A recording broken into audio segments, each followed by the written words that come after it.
Bismillahirrahmanirrahim. Assalamualaikum warahmatullahi wabarakatuh. Alhamdulillahirabbil alamin wa bihi nasta'in ala umurid dunya waddin. Wassalatu wassalamu ala asyrafil anbiya'i wal mursalin sayyidina Muhammadin wa ala alihi wa sahbihi ajma'in. Amma ba'du.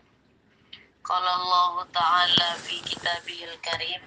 A'udzu billahi minasyaitonir rajim. Bismillahirrahmanirrahim. Yarfa'illahu alladhina amanu minkum walladhina utul ilmi darajat. Wa qala an-nabiy sallallahu alaihi wasallam, talabul ilmi faridatan ala kulli muslimin wa muslimat. Sadaqallahul azim wa sadaqa rasulun nabiyul karim walhamdulillahi rabbil alamin.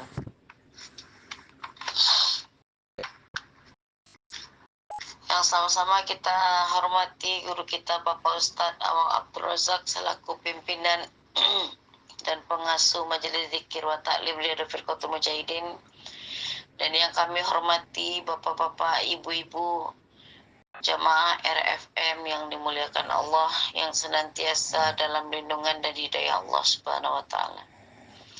Puji syukur kehadiran Allah Subhanahu wa Ta'ala yang telah memberikan kepada kita sekalian berbagai macam nikmat, sehingga dengan nikmat-nikmat tersebut pada kesempatan pagi yang berbahagia ini, sebagaimana biasa kita masih dapat hadir dan bergabung serta bersilaturahmi di link majelis Thalabul Ilmi yang mulia ini. Semoga aktivitas kita senantiasa diberkahi dan diridhoi oleh Allah Subhanahu wa Ta'ala. Amin amin ya rabbal alamin. Salawat beserta salam selalu tercurah ke haribaan junjungan kita Nabi besar Muhammad sallallahu alaihi wasallam, yang telah membawa umatnya dari alam jahiliyah menuju alam yang penuh ilmu dan amal. Baiklah bapak-bapak, ibu-ibu jemaah sekalian yang dirahmati Allah Subhanahu wa Ta'ala. Untuk mempersingkat waktu, marilah kita mulai acara kita ini dengan mengucapkan basmalah. Bismillahirrahmanirrahim. Untuk selanjutnya adalah kajian Asmaul Husna Minggu 18 Agustus 2024, yaitu dengan Asma Allah Al-Razzaq. Sebelum kita mendengarkan penjelasan dari guru kita, marilah kita bersama-sama melantunkan Asmaul Husna. Bismillahirrahmanirrahim.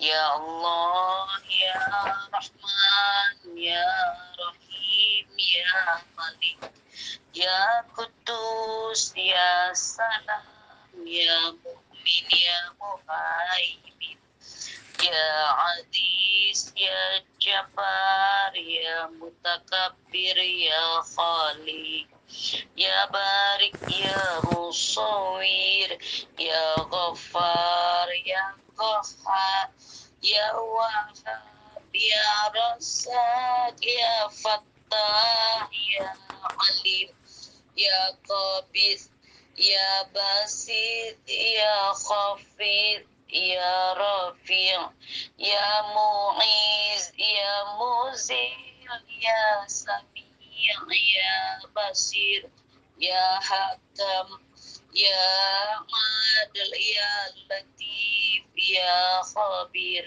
Ya Halim, Ya Azim, Ya Ghafur, Ya Syakur, Ya Ali, Ya Kabir, Ya Hafizu, Ya Muqit, Ya Hasib, Ya Jalil, Ya Karim, Ya Raqib, Ya Mujib, Ya Wasi', Ya Hakim, Ya Wadud, Ya Majid, Ya Ba'ith, Ya Syahid, Ya Haqq, Ya Wakil, Ya Qawi, Ya Matin, Ya Wali, Ya Habib, Ya Musi, Ya Mubdi, Ya Muhid, Ya Muhyi, Ya Mumit, Ya Hayyu, Ya Qayyum,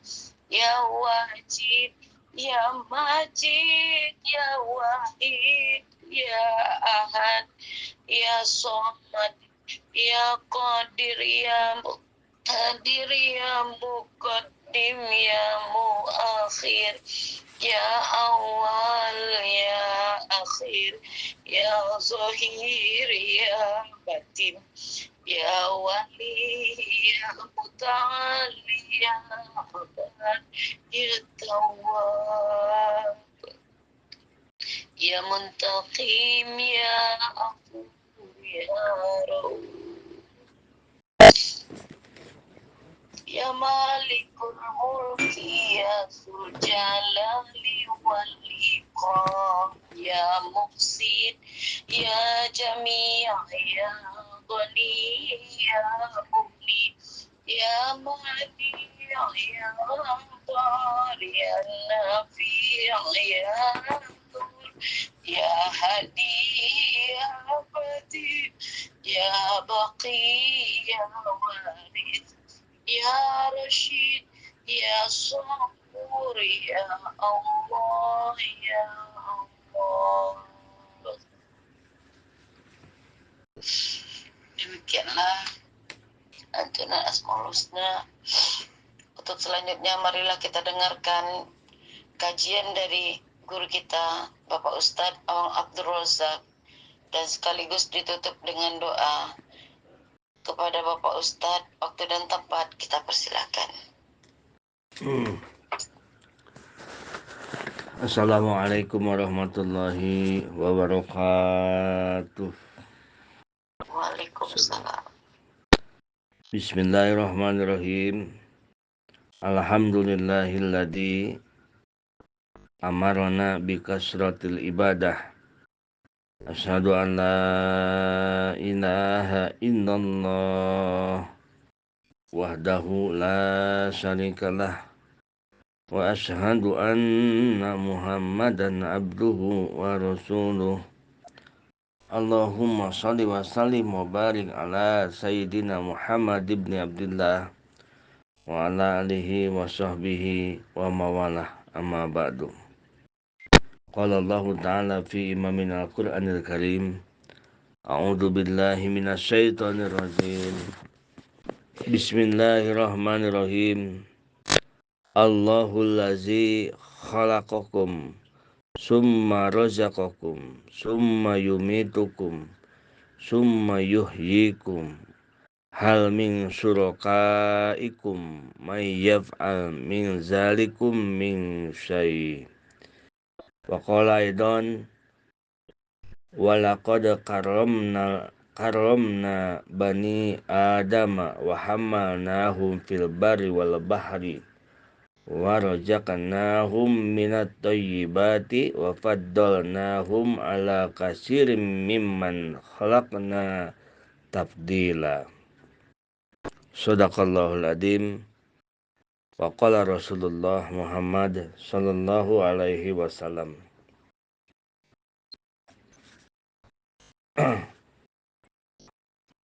At-tahadusu bi ni'matillahi syukrun wa tarkuha kufrun. Faman la yaskuril qalil la yaskuril kasir wa man la yaskurin nas la yaskurillah. Wa qala ulama fi kitabi fiqhul asmaul husna. Walaysa kasratul ita fi dunya dalilan ala karamatil abdi indallah. Kama anna qillatahu laisa dalilan ala hawanahu indahu. Puji beserta syukur semoga selamanya kita hanya bisa haturkan ke Allah Subhanahu wa taala, zat yang maha ghafur. Salawat beserta salam semoga berlimpah curah kepada baginda alam habibana wa nabiyana Muhammad sallallahu alaihi wasallam.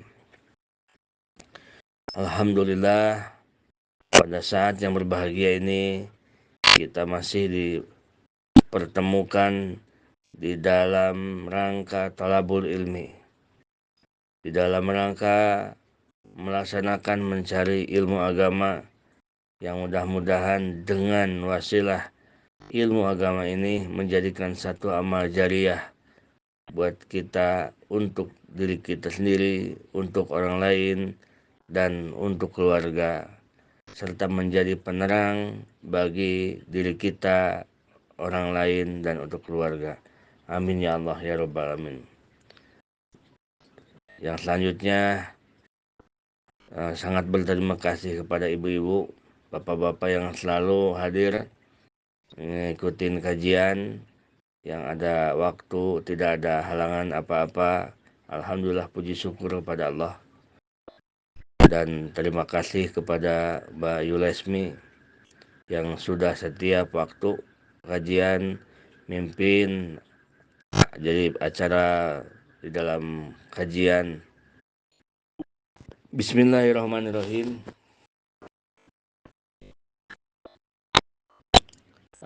Asma yang kita kaji saat ini adalah asma Allah Ar-Rojak.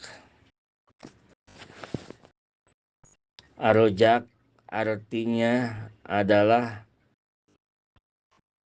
huwallazi khalaqal arzaqa wal murtaziqa wa awsala ilaihim wa khalaqalahum asbaba tamatui biha. Nah, itu arti arojak. Yang artinya arojak itu adalah zat yang menciptakan rizki, zat yang menciptakan rizki dan menciptakan orang yang menerima rizki dan menciptakan yang menyampaikan rizki serta menyampaikan rizki tersebut kepada penerimanya dan menciptakan sebab-sebab datangnya rizki. Nah, itu namanya ar-rojak. Jadi ar-rojak itu maknanya panjang. Huwa alladzi khalaqal arzaq wal murtaziqah wa usala ilaihim wa khalaqalahum asbabat tamattu biha. Yaitu zat yang menciptakan rizki dan yang menciptakan yang akan menerima rizki, zat yang menyampaikan rizki kepada mereka, zat yang menciptakan sebab-sebab datangnya rizki. Itulah ar-rojak, disingkat dengan nama yang maha pemberi rizki. Ar-rojak itu yang maha pemberi rizki. Padahal bukan hanya memberi, tetapi bukan hanya memberi rizki, tetapi memberikan, menciptakan yang akan menerimanya, menyambungkan dengan yang akan menerimanya, menciptakan sebab-sebab datangnya rizki. Kita ciptaan Allah. Kita jadi tukang dagang, dagang kita pun ciptaan Allah. Untungnya pun, untungnya Allah yang memberikan. Jadi di situ itu sudah semuanya udah ar-rojak. Sebab kitanya ciptaan Allah. Terus misalkan kita usaha itu khalaqalahum asbab. Nah, sebab usaha itu kan sebabnya ciptaan Allah. Terus ada untungnya pun ciptaan Allah. Nah, itulah ar-rojak. Jadi ibu-ibu bapak-bapak sekalian, ar-rojak itu yang maha pemberi, disingkat dengan arti yang maha pemberi. Allah berfirman, Allahul ladzi khalaqakum. Allah zat yang menciptakan kamu sekalian. Summa rozaqakum. Lalu Allah memberi rizki kepada kalian. Summa yumitukum. summa yuhyikum, dan mematikan, menghidupkan. Hal min syurakaikum mayab al min zalikum min syai. Nah, itu ditanya oleh Allah Subhanahu wa taala. Tidak ada yang menemani Allah dalam menciptakan kita. Tidak ada yang bersekutu, menyekutukan dengan Allah. Sekutunya Allah untuk memberi rezeki kita, menghidupkan kita, mematikan kita. Allah Maha Esa, Allah Maha Nunggal dalam memberikan rezeki, menciptakan yang menerima rezeki, memberikan cara memberikan rezeki, sampai rezeki itu kepada kita. Dimanapun kita, rezeki itu akan sampai terhadap kita. Kita kejar-kejar kemanapun, kalau bukan untuk kita, rezeki itu tidak akan pernah sampai kepada kita. Ada satu kisah Nabi Musa alaihissalam. Nabi Musa, Nabi Allah Subhanahu wa taala, walau beliau seorang nabi, tetapi pas beliau jihad dakwah, ditugaskan oleh Allah untuk menyebarkan agama, sampai jihad ke Fir'aun, Nabi Musa alaihissalam ada sedikit perasaan khawatir dengan keluarganya, karena tidak ada waktu untuk mencari uang, tidak ada waktu untuk mencari maisah kehidupan, untuk menghidupi anak dan istrinya, karena waktunya habis dipakai untuk berdakwah. Di zaman itu. Maka begitu Nabi Musa ada khawatir di dalam hatinya masalah rezeki, Allah Subhanahu wa taala memberikan wahyu kepada Nabi Musa alaihissalam, memerintahkan Nabi Musa untuk memukulkan tongkatnya, untuk dipukulkan tongkat ke satu batu yang besar. Nah, lalu Nabi Musa alaihissalam memukulkan tongkatnya, batu besar itu dipukul atas wahyu dari Allah Subhanahu wa taala. Begitu dipukul, batu tersebut terbelah. Nah, begitu terbelah, di dalam batu tersebut ternyata ada batu lagi. Lalu dipukul lagi oleh Nabi Musa. Begitu dipukul lagi, batu kedua terlihat tidak ada apa-apa, malah ada batu lagi. Nah, dipukul lagi oleh Nabi Musa alaihissalam. Nah, begitu dalam waktu pukulan yang ketiga, batu tersebut pecah, terbelah, dan di dalam batu tersebut, ibu-ibu, bapak-bapak, ada seekor cacing. Ada seekor cacing atau ulat. Bahasa lain ada mengatakan ulat. Yang di dalam mulutnya itu sedang menyimpan makanan. Coba pikir oleh ibu-ibu, bapak-bapak, keadaan dia di dalam batu bukan lapisan pertama, tetapi lapisan ketiga. Begitu dipukul batu pertama, pecah, terbelah, ada batu lagi, dipukul lagi, ada batu lagi, dipukul lagi, ada batu lagi. Yang ketiga, baru begitu dipukul, adalah seekor, menurut sebagian hikayat, cacing atau ulat, yang mana di dalam mulutnya ada makanan.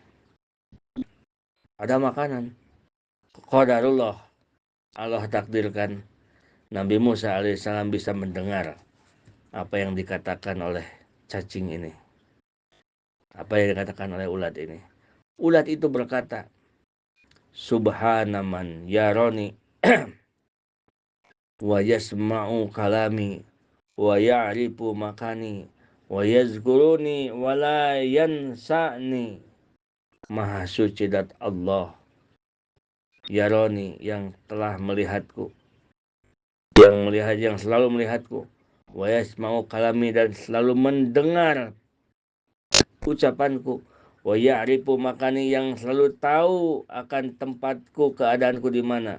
Wa yadhkuruni, yang selalu ingat kepadaku. Walayansani, dan tidak pernah melupakanku. Artinya, walaupun di dalam 3 lapisan batu ulat tersebut, Allah tidak lupakan. Allah selalu ingat. Allah berikan rizki. Kalau dipikir oleh logika kita, coba lewat mana itu makanan buat ulat itu. Nah, jadi itu menandakan kisah Nabi Musa alaihissalam, menandakan bahwa jika Allah memang akan memberi rizki ke kita, itu tidak akan ada yang bisa menghalangi kita. Walaupun di dinding dihalangi oleh 3 lapis batu, rizki itu akan sampai kepada pemiliknya. Jadi tidak akan ada istilah kita jualan, buka toko, lalu di sebelah ini samping kanan ada toko, samping kiri ada toko, di depan ada toko. Orang yang iman dengan Asmaul Ar-Rojak, tidak ada dia merasakan, wah jangan-jangan rezeki saya diambil sono, diambil sini, diambil sini. Tidak. Karena apa? Karena sudah diatur oleh Allah Subhanahu wa taala. Sudah diatur. Sehingga Nabi Musa alaihissalam berpikir, batu saja, ulat saja yang di dalam batu, 3 lapis batu diberi rezeki oleh Allah, apalagi istri dan anaknya yang dia tinggalkan di tengah-tengah masyarakat. Dari situlah Nabi Musa alaihissalam merasa tenang hatinya. Nah, begitu ibu bapak sekalian. Jadi kalau Allah Subhanahu wa taala Ar-Razzaq, jika telah memberikan rezeki, jika akan memberikan rezeki, jika akan menyampaikan rezeki, tidak akan ada yang bisa mendinding, tidak akan ada yang bisa menghalangi rezeki itu sampai kepada si penerimanya. Nah, Bapak Ibu sekalian, rezeki itu di dalam kitab tafsir, di dalam kitab Fiqhu Asmaul Husna, rizki tersebut warojaqallahu liibadihi naw'ani. Allah memberi rizki kepada hambanya 2 bentuk, 2 warna, 2 bentuk. Al-awalu rizku amin. Yang pertama adalah rizki umum, am. Rizki umum itu yasmalu al-barra wal fajir, al-birra wal fajir, wal mu'min wal kafir, wal awalin wal akhirin. Nah, kalau rizki yang disebutkan dengan rizki am atau rizki umum, rizki itu Allah berikan kepada orang yang baik, kepada orang yang buruk, kepada orang yang takwa, kepada orang yang pelaku dosa, kepada kafir, kepada mukmin. Nah, Allah berikan semua. Itu rizki am, umum. Wa ma min dabbatin fil ardi illa 'alallahi rizquha wa huwa rizqul abadan. Nah, rizku untuk badan-badan umum itu namanya rizqul am. Nah,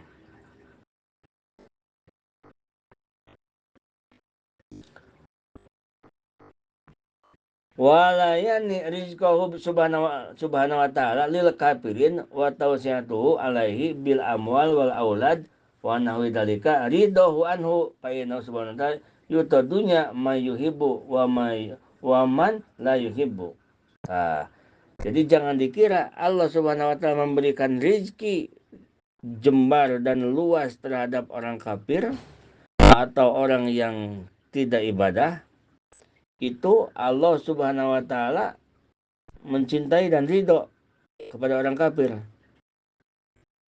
Kenapa? Karena urusan dunia Allah Subhanahu wa taala berikan terhadap orang yang Allah cintai dan orang yang tidak Allah cintai. Bukan hanya untuk orang yang cintai aja saja. Yang tidak Allah cintai pun diberikan urusan dunia, urusan harta. Bahkan terkadang orang yang jauh dari agama Allah berikan banyak hartanya. Wa qalu nahnu aksaru amwalan wa auladan wa ma nahnu bimu'adzibin. Qul inna rabbi yabsutu rizqa liman yasha wa yaqdir walakin aksarun nasi la ya'lamun. wa ma amwalukum wala auladukum billati tuqarribukum indana zulfa illa man amana wa amila sholihan faulaika lahum jazaa'un di'fi bima amilu wa hum bil ghurafati aminun. Di dalam surat Saba itu menjelaskan orang mukmin, orang-orang kafir itu sampai mengatakan begitu. Katanya, saya pun kasihan orang muslim itu, katanya datang adzan duhur salat, datang asar salat, di hatinya ia hanya menunggu rezeki dari Allah Subhanahu wa taala. Nah, karena di hati itu kan tidak boleh ada yang lain. Jadi urusan dagang itu mah urusan badan kita, urusan tani mah urusan badan kita. Kalau hati kita berharapnya hanya menunggu rezeki dari Allah Subhanahu wa taala. Oleh karena itu manusia yang bertawakal kepada Allah dalam urusan rezeki ada 3 kelompok yang bertawakal itu. Satu, ada orang yang belum sampai bertawakal ke Allah. Belum dia bertawakal ke Allah. Dia itu hanya hanya berpegang dengan sebab, hanya berpegang dengan asbab, dengan sebab, dengan usaha. Dia lupa kepada ar-rajab.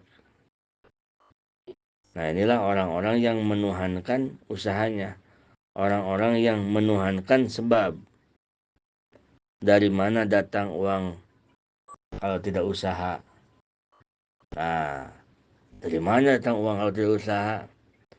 Dari mana mau dapat duit kalau nggak dagang? Nah, itu orang yang bertawakal ke dagang, orang yang bertawakal ke usaha. Jadi kalau usaha dan dagang itu bukan untuk diyakinkan untung atau rezeki dari situ, tetapi usaha dan dagang itu untuk dilakukan, bukan untuk ditekadkan. Kalau keyakinan kita tetap Allah itu mampu memberikan rezeki ke kita, baik melalui usaha ataupun tidak melalui usaha, itu bagi Allah mampu. Keyakinan kita ke situ. Kalau keyakinan kita ke situ. Kalau masalah kita usaha mah bukan untuk diyakinkan tetapi dikerjakan. Begitu. Jadi yang pertama orang yang belum bertawakal. Yang kedua orang yang sudah sampai kepada tawakal, yang benar-benar tawakal. Ini yang kedua nih. Yaitu dia sudah merasakan dijamin rezeki oleh Allah Subhanahu wa taala. Ini pasrah benar-benar kepada Allah. Dia benar-benar ibadah saja ini mah. Nah, ini tingkatannya beda nih. Tingkatan para wali-waliullah, kekasih-kekasih Allah. Contoh di zaman dahulu yaitu Ibu Maryam, ibunya Nabi Isa alaihissalam. Begitu Nabi Zakaria melihat Ibu Maryam di kamar, dibuka kamar, begitu masuk ke mihrab terlihat banyak makanan.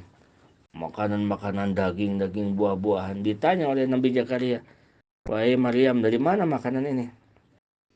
Padahal engkau dikunci, aku kunci engkau dari luar. Tidak bisa engkau keluar, aku kunci engkau dari luar."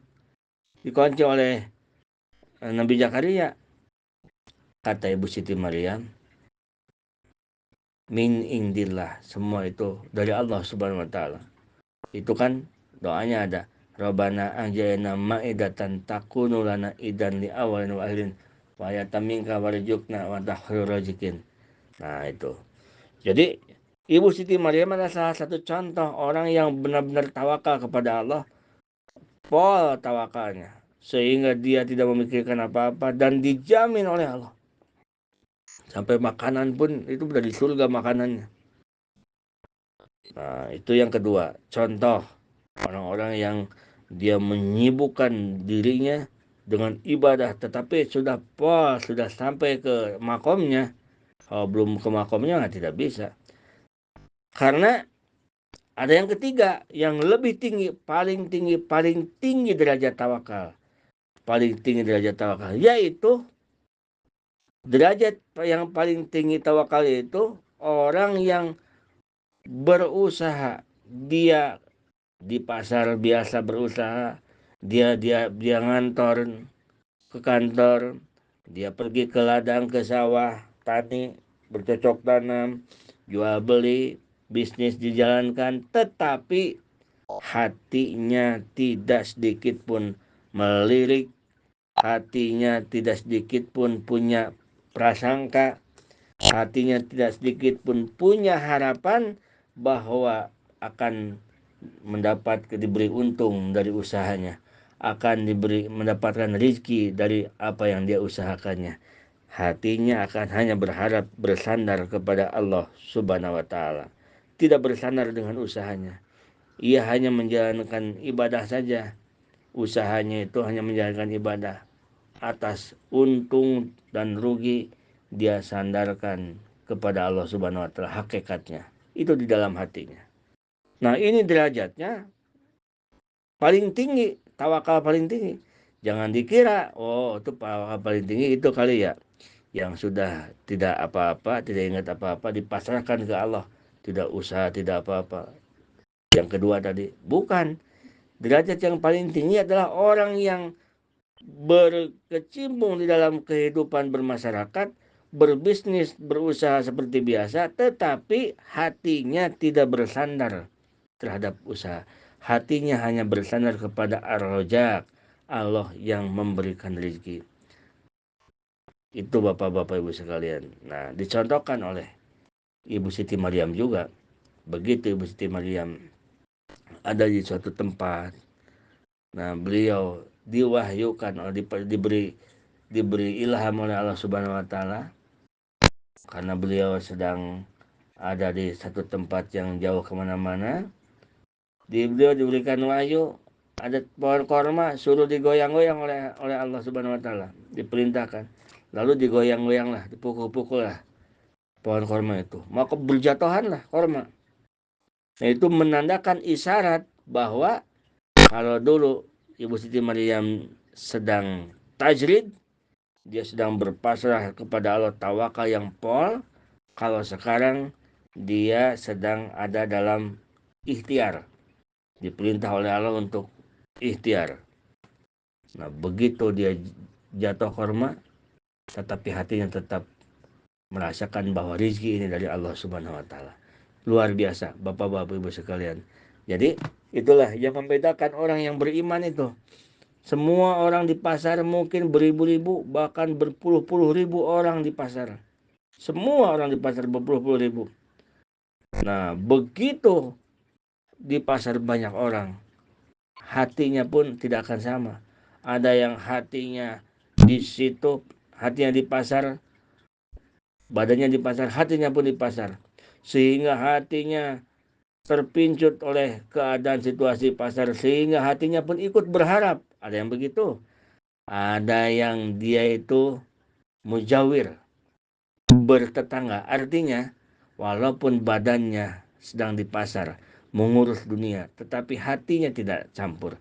Hatinya dia sedang takarub, hatinya sedang merokobah, hatinya sedang muhadaroh, hatinya sedang mukasabah, muayanah, dan musyahadah kepada Allah Subhanahu wa taala. Nah, itu Bapak-bapak Ibu sekalian.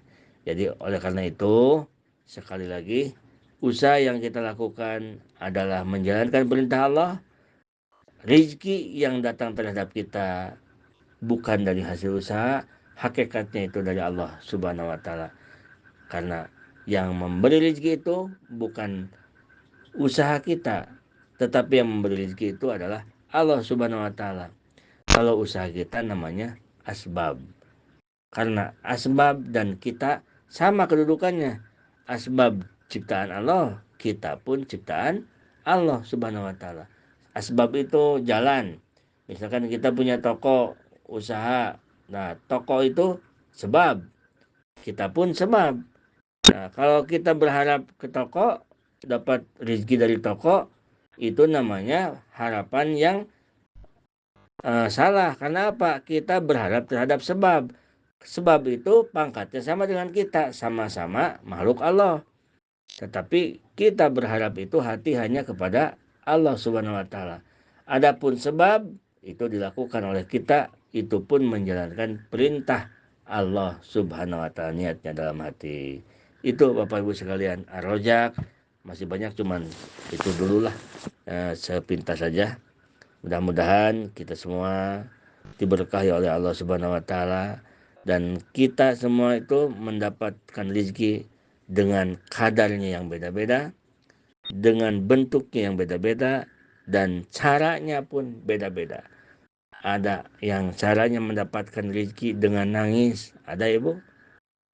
Ada nangis aja baru dapat rezeki. Caranya itu, cara Allah akan memberi rezeki seperti siapa? Seperti bayi, anak kecil pengen nyusu kan.